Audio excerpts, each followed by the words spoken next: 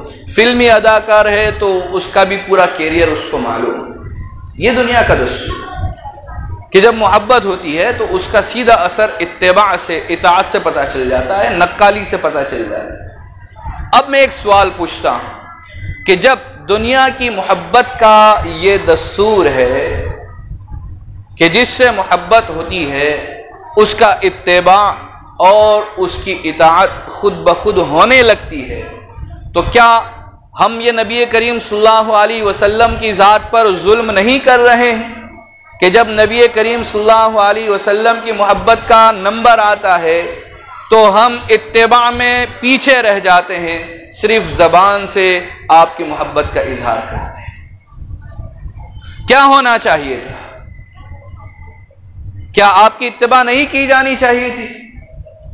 ہونا یہ چاہیے تھا کہ ہم نبی کریم صلی اللہ علیہ وسلم کی نقالی کریں، ہمارا رہن سہن، ہمارا لباس، ہمارے بال، ہماری ہر چیز نبی کریم صلی اللہ علیہ وسلم کے جیسی ہوتی کہ ہمیں بھی لوگ دیکھ کر کہیں کہ یہ نبی کا عاشق ہے. ہونا چاہیے. افسوس کی بات ہے نا کہ آج ہمیں فلمی اداکاروں کا پورا کیریئر معلوم ہے کہ اس نے کتنی فلمیں کی ہیں اور کتنی کمائی کی ہے، کیا کچھ ہے، آپ اچھی طرح سے جانتے ہیں. جو کرکٹر ہوتے ہیں، فٹ بالر ہوتے ہیں، ان کا پورا کیریئر معلوم ہے. لیکن اگر پوچھیں کہ اگر ہمیں نبی کریم صلی اللہ علیہ وسلم سے محبت ہے تو کیا آپ کی سیرت معلوم ہے؟ نبی کریم صلی اللہ علیہ وسلم کا کیریئر معلوم ہے کہ آپ نے نبوت کا کام جب شروع کیا تو آپ پر کیا حالات آئے؟ ہمیں یہ تو معلوم ہوتا ہے کہ فلاں کرکٹر نے اتنی سینچری لگائی ہے، لیکن ہمیں یہ معلوم نہیں ہوتا کہ نبی کریم صلی اللہ علیہ وسلم نے کتنی جنگیں لڑی ہے اور اپنے آپ کو کیسے ڈالا ہے. غزوہ احد میں آپ نے کیسے زخم اٹھائے ہیں، کیسی تکلیفیں برداشت کی ہے. حالانکہ یہ یاد رکھنے پر اور یہ معلوم کرنے پر ہمیں اجر و ثواب ملے گا، اور اس کے مقابلے میں جتنی اور نقالی ہم کرتے جاتے ہیں، ثواب ملنے کی بات تو بہت دور کی، وہ ہمارے لیے عذاب کا سبب بن سکتا ہے. اور ہم نبی کریم صلی اللہ علیہ وسلم کی اتباع اور نقالی کیوں نہ کریں جبکہ آپ کو بھیجا ہی گیا ہے اس کام کے لیے. اللہ تعالیٰ قرآن کریم میں ارشاد فرماتے ہیں لَقَدْ كَانَ لَكُمْ فِي رَسُولِ اللَّهِ أُسْوَةٌ حَسَنَةٌ. آپ قرآن کریم کے الفاظ کو دیکھیے، کس قدر خوبصورتی کے ساتھ اس بات کو بیان کیا ہے کہ لَقَدْ كَانَ لَكُمْ فِي رَسُولِ اللَّهِ أُسْوَةٌ حَسَنَةٌ، کہ تمہارے لیے رسول اللہ صلی اللہ علیہ وسلم کی ذات میں بہترین نمونہ رکھا گیا. قرآن کریم صرف اسوہ کہہ دیتا یا صرف حکم دے دیتا کہ تم رسول اللہ کی اتباع کرو، ہمارے لیے کافی تھا، کیونکہ یہ اللہ کا حکم ہے اور ہم اللہ کے بندے ہیں. اللہ ہمیں جیسے رکھے گا ہمیں ویسے رہنا ضروری ہے. لیکن اللہ تعالیٰ نے ایک سیمپل دیا، ایک نمونہ دیا، تاکہ ہم کبھی اللہ کے سامنے یہ سوال نہ کرے کہ تیرے احکام تو اتنے مشکل تھے، ہم کمزور انسان ہیں، ہمیں دنیا کی ساری ضرورتیں لگی ہوئی ہیں، ہم کیسے کر سکتے ہیں، ہم کیسے نماز پڑھ سکتے ہیں، کیسے روزے رکھ سکتے ہیں، کیسے زکوٰۃ دے سکتے ہیں. ہم سوال کر سکتے ہیں. اللہ تعالیٰ نے ہم انسانوں میں سے رسول اللہ صلی اللہ علیہ وسلم کو ہمارے لیے نمونہ بنا دیا. آپ نے پوری زندگی دنیا میں رہ کر انسانوں کی طرح سے رہ کر بتلا دی، اور اللہ تعالیٰ نے فرمایا اسوۃ حسنہ، بہترین نمونہ. معلوم ہوا کہ اب ہمارے لیے اگر زندگی گزارنے کا کوئی نمونہ ہے کوئی ماڈل ہے تو وہ صرف رسول اللہ صلی اللہ علیہ وسلم کے ساتھ۔ ہم مسلمانوں کے لیے جائز ہی نہیں کہ ہم رسول اللہ صلی اللہ علیہ وسلم کو چھوڑ کر کسی اور کو دیکھیں اور ہم اپنے آپ کو اس کے جیسا بنائیں۔ ہماری نظر جو ہوگی وہ رسول اللہ صلی اللہ علیہ وسلم ہی کی ذات پر، یہ اللہ کا فیصلہ ہے۔ اور اس وقت جب کہ ہمیں رسول اللہ صلی اللہ علیہ وسلم سے محبت ہے اور محبت ہونی چاہیے، اس لیے کہ یہ محبت ہمارے ایمان کا حصہ ہے۔ اگر محبت نہیں ہے تو ہمیں کوئی حق نہیں ہے کہ ہم رسول اللہ صلی اللہ علیہ وسلم کا امتی اپنے آپ کو بتائیں۔ تو جب یہ محبت ہے، جو محبت ہمارے ایمان کا حصہ ہے، تو پھر ہمیں رسول اللہ صلی اللہ علیہ وسلم کو ہمیشہ اپنی آنکھوں کے سامنے رکھنا ہو۔ ہر موقع پر ہم یہ دیکھیں گے کہ اس موقع پر رسول اللہ صلی اللہ علیہ وسلم نے کیا کیا ہے اور کیا نہیں کیا۔ ہم یہ نہیں دیکھیں گے کہ میری برادری کا رواج کیا ہے، میرے گھر کا رواج کیا ہے، ہمارے علاقے کا رواج کیا ہے۔ نہیں، کیا ضرورت ہے؟ ہمارے پاس ہے رسول اللہ صلی اللہ علیہ وسلم کی ذات اقدس ہے، جس کی ہر نقالی کے اندر اللہ تعالیٰ نے اجر و ثواب رکھا۔ تو ہمیں کیا ضرورت ہے کہ ہم دوسروں کی جانب دیں؟ ہمارا سب سے پہلا اگر تعلق ہے تو وہ رسول اللہ صلی اللہ علیہ وسلم کے ساتھ، ہمارا خاندان بھی بعد میں ہے اور ہماری برادری بھی بعد میں ہے۔ سب سے پہلا اگر تعلق ہے تو رسول اللہ صلی اللہ علیہ وسلم کے ساتھ۔ اس لیے ضرورت ہے اس بات کہ ہم اپنے آپ کو ہر قسم کے تعلق سے کاٹ کر سب سے پہلے نمبر پر رسول اللہ صلی اللہ علیہ وسلم کے ساتھ جوڑیں۔ ہماری رات دن کی فکر یہ ہونی چاہیے کہ رسول اللہ صلی اللہ علیہ وسلم نے زندگی کے ایام کیسے گزارے ہیں۔ آپ کے زندگی میں خوشی کے موقع بھی آئے، غم اور صدمے کے موقع بھی آئے ہیں، آپ نے کیسے جو ہے وہ ان حالات کو گزارا ہے، ہم دیکھیں اور تمام سنتوں کو ہم اپنی زندگی میں بٹھائیں۔ یہ اہم ترین چیز ہے، اور اسی کا اللہ تعالیٰ نے اس آیت میں حکم دیا ہے، فَاتَّبِعُونِی، کہ تم میری اطاعت کرو، یعنی رسول اللہ صلی اللہ علیہ وسلم کی اطاعت کرو۔ اور رسول اللہ صلی اللہ علیہ وسلم کی اطاعت کرنے ہی کو اتباع سنت کہا جاتا ہے،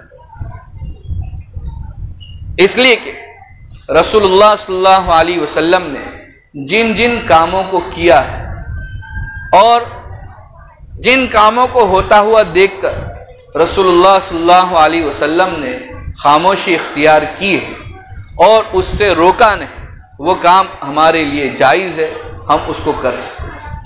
اور جن کاموں کو ہوتا ہوا دیکھ کر آپ نے روک دیا، ہمارے لیے ان کاموں کو کرنا جائز نہیں۔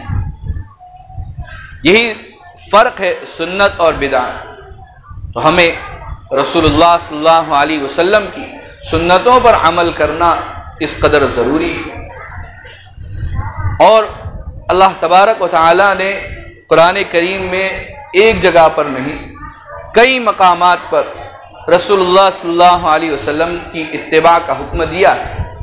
چنانچہ مفسرین کرام نے یہ بات بیان کی ہے کہ اللہ تعالیٰ نے پورے قرآن میں 40 سے زائد مقامات پر رسول اللہ صلی اللہ علیہ وسلم کی اتباع کا حکم دیا۔ اکثر مقامات پر اللہ تعالیٰ اپنی اطاعت کے ساتھ رسول اللہ کی اطاعت کو جوڑ کر بیان کرتا، اطیعوا اللہ و اطیعوا الرسول، تم اللہ کی اطاعت کرو اور رسول اللہ کی اطاعت کرو۔ اور اللہ تعالیٰ نے رسول اللہ صلی اللہ علیہ وسلم کی اطاعت کو اللہ کی اطاعت قرار دیا ہے۔ وَمَن يُطِعِ الرَّسُولَ فَقَدْ أَطَاعَ اللَّهَ، کہ جس نے رسول اللہ صلی اللہ علیہ وسلم کی اطاعت کر لی اس نے اللہ کی اطاعت کی۔ اللہ کی اطاعت کا جو راستہ ہے وہ رسول اللہ صلی اللہ علیہ وسلم کی اطاعت سے ہو کر گزرتا ہے۔ آپ کوئی ایک ایسی مثال نہیں دے سکتے کہ کوئی شخص اللہ کا تو مطیع اور فرما بردار ہو لیکن رسول اللہ کا نہ ہو۔ اس لیے کہ اللہ کی اطاعت کا طریقہ ہمیں رسول اللہ صلی اللہ علیہ وسلم ہی سے پتہ چلا۔ تو اگر ہم اللہ تعالیٰ کی صحیح معنی میں عبادت کرنا بھی چاہتے ہیں تو ہمیں رسول اللہ صلی اللہ علیہ وسلم ہی کا طریقہ سیکھنا پڑے گا۔ نماز ہی کو لے لو، اللہ تعالیٰ قرآن میں تو جگہ جگہ فرماتے ہیں کہ اقیم الصلاۃ، نماز قائم کرو، لیکن مجھے بتاؤ قرآن کریم میں یہ نماز کا جو طریقہ ہے، جس طریقے سے ہم نماز پڑھتے ہیں، کیا کہیں پر بیان کیا گیا ہے؟ کہیں پر بھی قرآن کریم میں یہ پورا طریقہ نہیں بتلایا گیا ہے کہ کیسے جو ہے وہ 4 رکعت پڑھنی ہے، 2 رکعت پڑھنی ہے۔ ہمیں رسول اللہ صلی اللہ علیہ وسلم نے پڑھ کر بتلایا اور پھر حکم دیا کہ صلو کما رأیتمونی اصلی، کہ جیسے تم مجھے نماز پڑھتا ہوا دیکھتے ہو ویسی نماز پڑھو۔ روزہ رکھنا یہ ہمیں کیسے سمجھ میں آ سکتا ہے؟ اور ہم کیا سمجھیں گے؟ ہم ہندوستان میں رہنے والے جن کو عربی نہیں آتی، وہ صحابہ کرام جن کی مادری زبان عربی تھی اور عربی زبان کے وہ ماہر شعراء ادبا تھے، لیکن ان کو بھی نماز کا وہ معنی معلوم نہیں تھا، روزے کا وہ معنی معلوم نہیں تھا جو اللہ چاہتے تھے۔ رسول اللہ صلی اللہ علیہ وسلم کے بتانے پر معلوم ہوا، تو معلوم ہوا کہ ہمیں اگر اللہ کی عبادت کرنی ہے تو ہم اللہ کی عبادت میں بھی رسول اللہ صلی اللہ علیہ وسلم کے اتباع کے محتاج ہیں۔ اور اللہ تبارک و تعالیٰ نے قرآن کریم میں جیسے رسول اللہ صلی اللہ علیہ وسلم کے اتباع کا حکم دیا اور اپنی اتباع کو رسول اللہ صلی اللہ علیہ وسلم کی اتباع میں مضمر قرار دیا ہے، تو ایسے ہی اللہ تبارک و تعالیٰ نے رسول اللہ صلی اللہ علیہ وسلم کی اتباع کے فوائد بھی بیان کیے۔ چنانچہ میں نے جو آیت کریمہ تلاوت، اس میں اللہ تبارک و تعالیٰ 2 عظیم فائدے جو ہے وہ بیان فرما دے، اور ایسے عظیم فائدے ہیں کہ بس یہ مل جائے ہماری زندگی کے لیے کافی ہے۔ اللہ تعالیٰ ارشاد فرما دے، قل ان کنتم تحبون اللہ فاتبعونی، کہ اگر تم اللہ تعالیٰ سے محبت کرتے ہو تو میری اتباع کر لو۔ کیا ملے گا؟ یحببکم اللہ، یہ پہلا فائدہ، ویغفر لکم ذنوبکم، یہ دوسرا فائدہ۔ پہلا ہی فائدہ ایسا ہے کہ بس وہ مل جائے ہمارا کام ہو جائے گا۔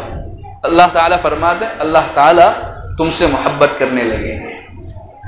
ہم اپنی پوری زندگی ہر لمحہ اپنی زبان سے تسبیح پھیرتے ہوئے کہتے چلے جائیں کہ میں اللہ سے محبت کرتا ہوں، میں اللہ سے محبت کرتا ہوں، میں اللہ سے محبت کرتا ہوں، لیکن ایک مرتبہ اگر اللہ کی جانب سے یہ آواز آ جائے کہ میں بھی تجھ سے محبت کرتا ہوں،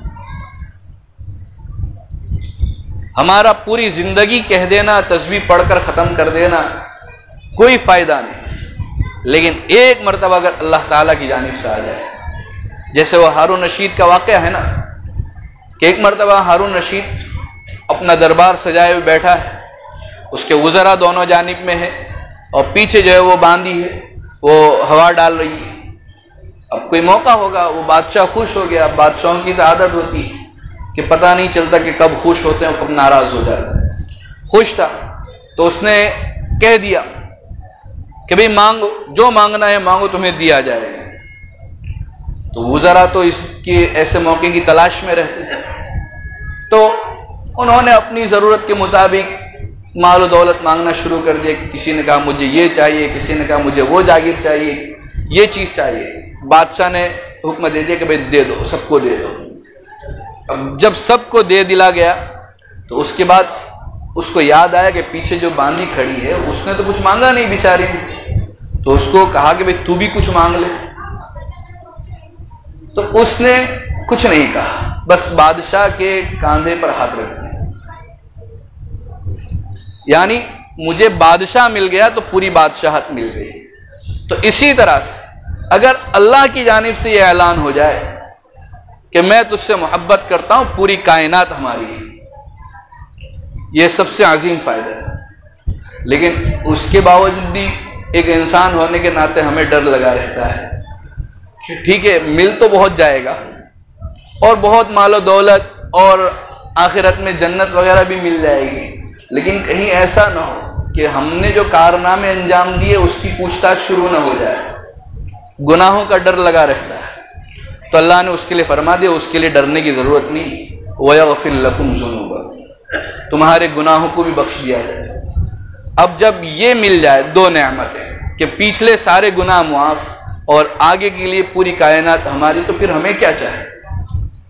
یہ ایک آیت اگر ہم اس کے حقیقت کو سمجھ لیں اور اس میں اللہ تعالیٰ جو بات ہمیں کہنا چاہتے ہیں اس کو سمجھ لیں، یہی ہماری اصلاح کے لیے کافی ضرورت ہے کہ ہم رسول اللہ صلی اللہ علیہ وسلم کی سچی محبت اپنے دلوں میں بٹھائیں۔ آج وہ زمانہ ہے، آپ کو معلوم ہی ہوگا کہ وقتاً فوقتاً رسول اللہ صلی اللہ علیہ وسلم کی توہین کی جا رہی ہے اور لوگ کرتے ہیں اور کرتے رہیں گے، لیکن ایک مسلمان ہونے کے ناطے ہمارے لیے یہ ضروری ہے کہ ہم رسول اللہ صلی اللہ علیہ وسلم کی محبت کو اپنے سینوں میں بٹھائیں اور اپنی نسلوں کے اندر ان کو جما دیں۔ ہماری یہ کوشش ہونی چاہیے کہ نہ ہمارے دلوں سے رسول اللہ صلی اللہ علیہ وسلم کی محبت نکلے گی اور نہ ہماری نسلیں رسول اللہ صلی اللہ علیہ وسلم کی محبت سے محروم رہے گی۔ پوری کوشش ہونی چاہیے، اور یہ کوشش صرف دعووں سے نہیں ہوگی، صرف نعروں سے نہیں ہوگی، بلکہ ہمیں رسول اللہ صلی اللہ علیہ وسلم کی ایک ایک سنت کو اپنی زندگی میں جگہ دینی ہے۔ جب ہم پوری زندگی رسول اللہ صلی اللہ علیہ وسلم کی سنتوں کے مطابق گزاریں گے تو پھر رسول اللہ صلی اللہ علیہ وسلم کی محبت ہمارے دلوں میں بھی بیٹھے گی، اور ہمارا جو حلقہ ہے، ہمارے جو دوست احباب ہیں، جو رشتہ دار ہیں اور ہماری نسلیں ہیں، ان کے دلوں میں بھی یہ بات بیٹھ جائے گی۔ اللہ تبارک و تعالی ہمیں صحیح معنی میں رسول اللہ صلی اللہ علیہ وسلم کا متبع بنائے۔ آمین۔ وآخر دعوانا ان الحمد للہ رب العالمین۔